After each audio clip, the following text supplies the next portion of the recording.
Bismillahirrahmanirrahim. Assalamualaikum warahmatullahi ta'ala wabarakatuh. Allahumma salli ala Sayyidina Muhammad wa ala ali Sayyidina Muhammad. Setiap manusia, setiap yang bernyawa pasti akan menemui kematian.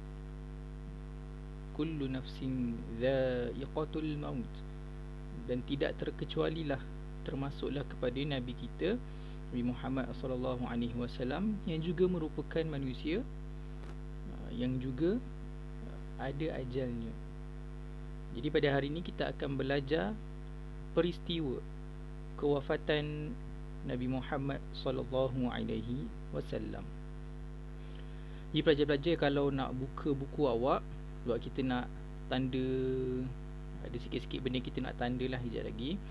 Jadi boleh buka buku teks awak, muka surat 54. Buku teks muka surat 54.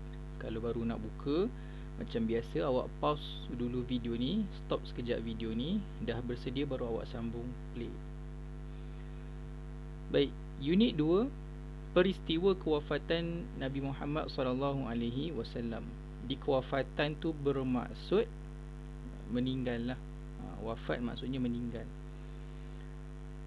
Baik, jadi gambar dekat muka surat 54 ni adalah gambar makam Rasulullah SAW yang berada di Masjid Nabawi di Madinah. Okey, muka surat 55, baca dan faham. Baca dan faham. Pada 29 Safar tahun ke-11 Hijrah, bertepatan dengan hari Isnin, Nabi Muhammad SAW ditimpa sakit kepala yang amat sangat. Jangan terus tanda. Kadang-kadang ramai yang salah. Pelajar tahun 5 tahun lepas kebanyakannya ramai yang tersilap. Diingatkan 29 Safar ini adalah tarikh Nabi wafat, tapi bukan. 29 Safar inilah adalah bermulanya Nabi ditimpa sakit kepala. Nabi ditimpa sakit kepala yang amat sangat. Baru sakit kepala lah, baru sakit yang membawa kepada Nabi tenat. Belum meninggal lagi, belum wafat lagi pada waktu itu. Ketika itu baginda masih mengimami solat bersama para sahabat. Apa maksud mengimami? Menjadi imam. Walaupun Nabi ditimpa sakit kepala, tapi waktu tu Nabi masih lagi, kalau solat berjemaah tu Nabi masih lagi menjadi imam kepada para sahabat. Tengok perenggan seterusnya.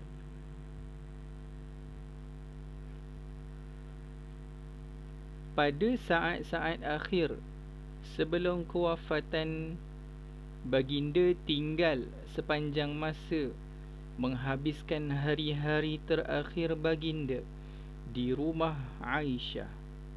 Kalau awak ada pensel, gariskan dekat buku awak, di rumah Aisyah. Aisyah ni salah seorang daripada isteri-isteri Rasulullah SAW. Jadi bila waktu Nabi ditimpa sakit kepala tu, Nabi menghabiskan hari-hari terakhir baginda di rumah isteri yang bernama Aisyah. Dan itu Nabi tinggal di rumah Aisyah itu setelah dipersetujui oleh isteri-isteri baginda yang lain. Aisyah membantu melegakan kesakitan baginda dengan membaca beberapa surah dari Al-Quran, seperti surah Al-Falaq dan surah An-Nas. Gariskan dua surah ini, surah Al-Falaq dan surah An-Nas, dan meniupkan kepada tubuh baginda. Jadi ini pun salah satu isyarat, salah satu ibrah yang kita boleh ambil, bahawasanya surah Al-Falaq dan surah An-Nas boleh kita amalkan Kalau kita sakit-sakit ke apa ke, selain daripada doa-doa, kita boleh juga amalkan surah Al-Falaq dan surah An-Nas.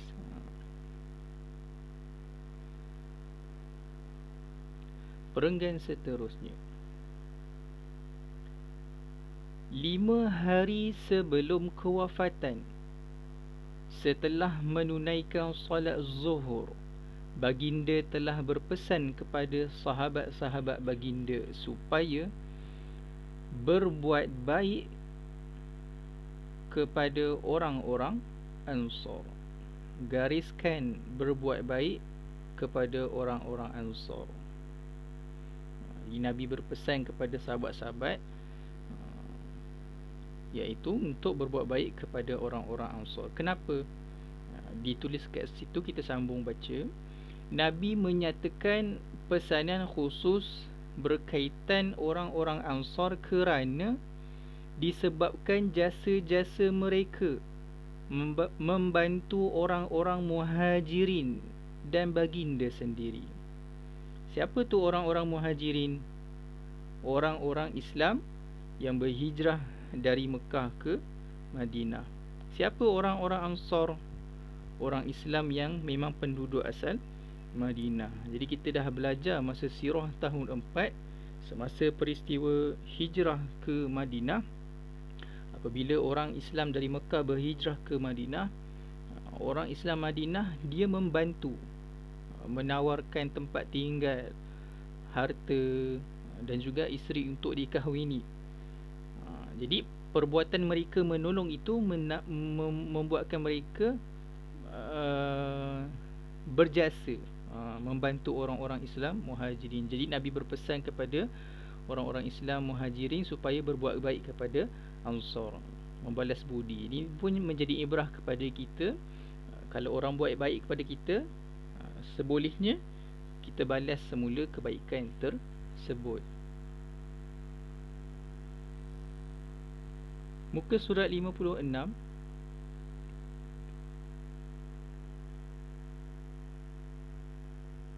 Keadaan baginda semakin tenat beberapa hari sebelum kewafatan.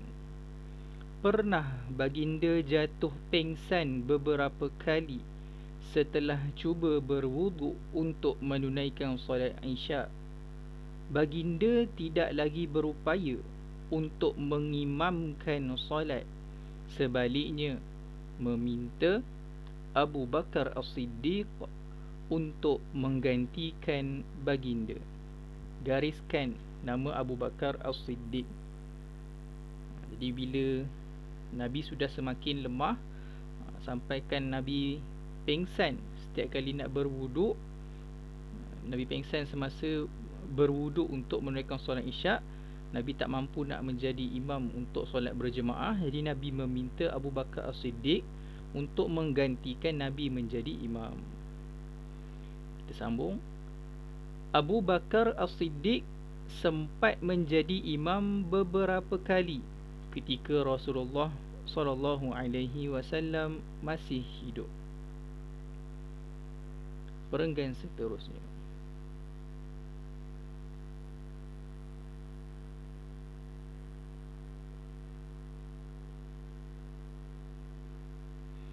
Sehari sebelum kewafatan Rasulullah SAW, sehari sebelum kewafatan Rasulullah SAW telah memerdekakan semua hamba sahayanya dan bersedekah 7 dinar yang ada dalam simpanannya. Pada waktu subuh menjelang kewafatannya, baginda telah membuka tirai bilik. Tirai itu langsir. Nabi telah membuka tirai bilik baginda untuk melihat ke arah kaum muslimin yang sedang menunaikan solat subuh. Jadi pada waktu tu rumah Aisyah, kan Nabi tinggal di rumah Aisyah semasa Nabi sedang sakit. Rumah Aisyah waktu tu dia berhampiran dengan masjid. Buka aje tirai bilik boleh terus ke masjid. Sebab itulah Nabi selak tirai itu selak langsir boleh nampak orang Islam sedang menunaikan solat subuh. Kita sambung.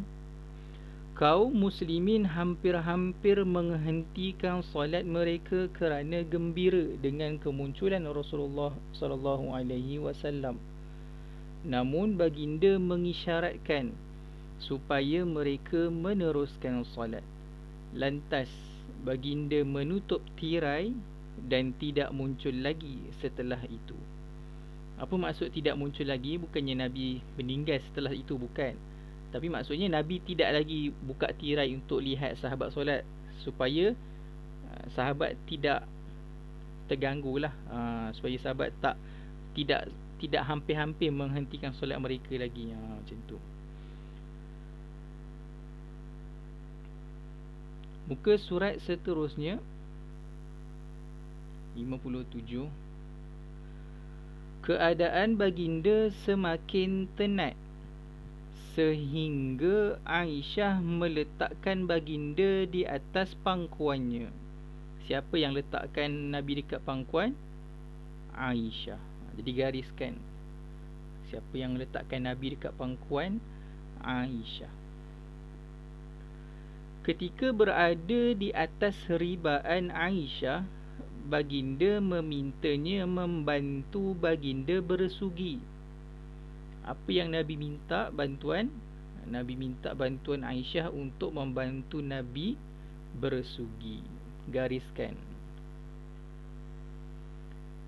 Setelah bersugi, baginda mengangkat jarinya serta mengangkat pandangannya ke bumbung seraya berkata, bersama orang-orang yang engkau berikan nikmat kepada mereka dari kalangan nabi-nabi, orang-orang yang benar, para syuhada dan orang-orang yang soleh.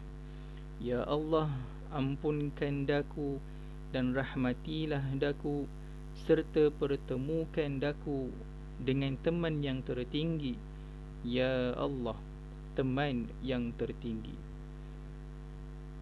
Jadi selepas Nabi bersugi, Nabi mengangkat jari. Kenapa mengangkat jari? Asalnya Nabi nak berdoa, tetapi tidak larat. Jadi Nabi angkat mana yang mampu, walaupun jari. Jadi Nabi mengangkat jari isyarat berdoa, memandang ke bumbung, isyarat kita berdoa, kita akan mengangkat tangan ke atas. Kenapa? Adakah Allah, kita tak boleh kata Allah berada di situ di sini kan, kita tak boleh kata, tetapi menunjukkan seorang hamba tu dia merasakan dirinya rendah.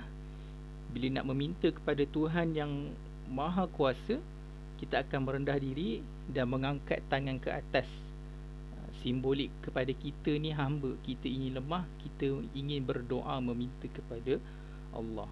Sebab tu ada yang memandang ke langit lah, memandang ke bumbung.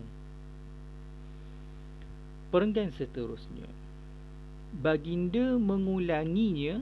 Mengulangi apa? Mengulangi doa tersebut sebanyak 3 kali. Ini pun satu isyarat, satu ibrah yang Nabi ajar dalam kehidupan Nabi. Bila kita nak sungguh-sungguh meminta sesuatu, sebaiknya kita mengulang doa tersebut sebanyak 3 kali. Okay. Jadi baginda mengulanginya sebanyak 3 kali. Kemudian tangan baginda terkulai layu dan baginda pun bertemu dengan Allah yang Maha Penyayang. Kiranya lepas tu Nabi, lepas selesai Nabi berdoa, Nabi pun wafat, Nabi meninggal dunia. Saat kematian baginda, matahari sudah meninggi pada hari Isnin 12 Rabiul Awal tahun 11 Hijrah. Gariskan, tarikh ini adalah tarikh kewafatan baginda. Bukan 29 Safar yang tadi tu, tetapi 12 Rabiul Awal. Sama dengan tarikh lahir Nabi. Tahun je lah berbeza. 12 Rabiul Awal tahun 11 Hijrah. Usia baginda, usia baginda ketika kewafatan adalah 63 tahun 4 hari.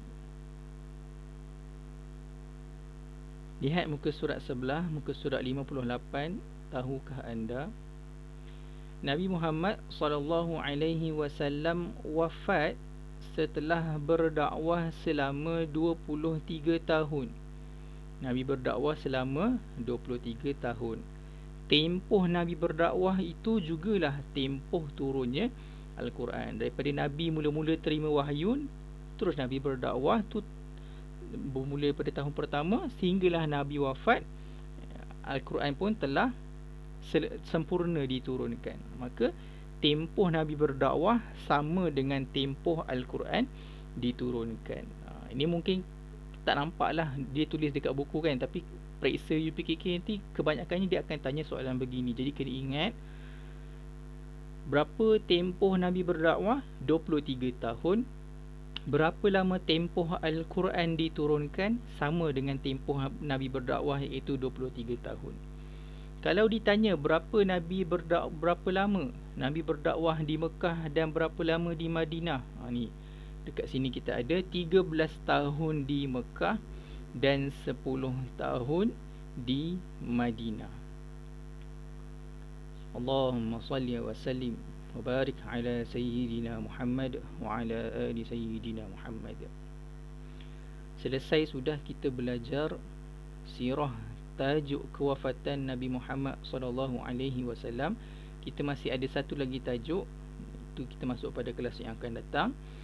Jadi seperti biasa, untuk latihan saya sertakan link video cara buat latihan buku aktiviti muka surat 23 dan 24 di bawah. Saya harap awak dapat tonton dan buat latihan tersebut. Itu sahaja kelas untuk hari ini. Banyakkan selawat ke atas Nabi Muhammad SAW. Wabillahi taufiq wal hidayah. Wassalamualaikum warahmatullahi wabarakatuh.